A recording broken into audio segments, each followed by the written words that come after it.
The Giro d'Italia is live and on demand, each and every stage on GCN+. It was heavy rain that once again greeted the peloton as they had one more day to get through before the first rest day. 9 consecutive stages, most of them under bad weather, and Andreas Leknesson, the man who dominated things in the Maglia Rosa. The 5th day was likely to be his last though, a 35-kilometre time trial from Savignano sul Rubicone all the way to the outskirts of Cesena and the Technogym village. 3 time checks along the way, as flat as a piadina in these parts, pan flat, and 35 Ks, one for the big gear merchants.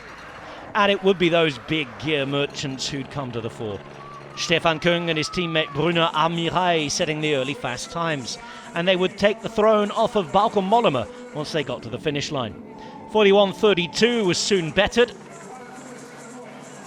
and just a few seconds quicker, Stefan Küng, racing in Grand Tours for a few years, racing in the rain here, 4 seconds quicker than his teammate, hoping that that'd be good enough for his first Grand Tour stage win.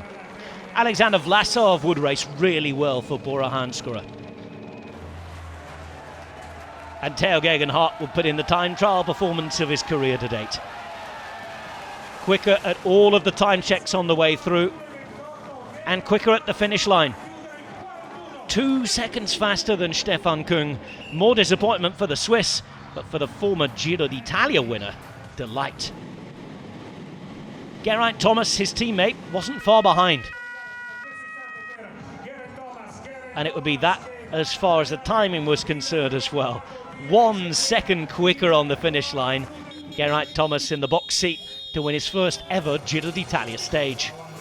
Joao Almeida was Mr. Consistent as ever, that without being top of the charts. And Primož Roglič, starting relatively slowly compared to his competitors. Down even on the likes of Lennart Kemna. Remco Evenepoel started 3 minutes afterwards, and he was blitzing it early on.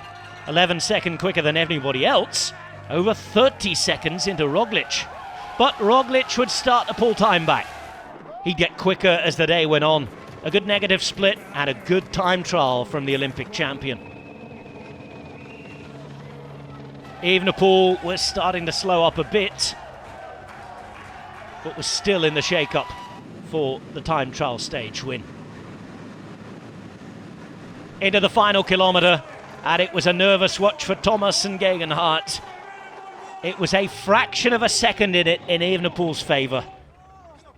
49 years of age today, Matteo Tosato, sports director, and looking on, veteran rider Geraint Thomas knew they'd been pipped just to the post. They're in the fight for the GC though.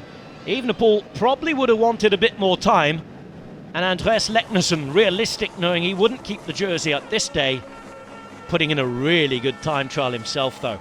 19th, 1:15 down. The Maglia Rosa passing in the opposite direction to what it had done 5 days ago. Remco Evenepoel regains the lead. 1 second is margin of victory over Geraint Thomas officially. A fraction of a second as per the official timing results. Gegenhardt third, Küng fourth at 4 seconds. And the Maglia Rosa, yet again, is the world road champion.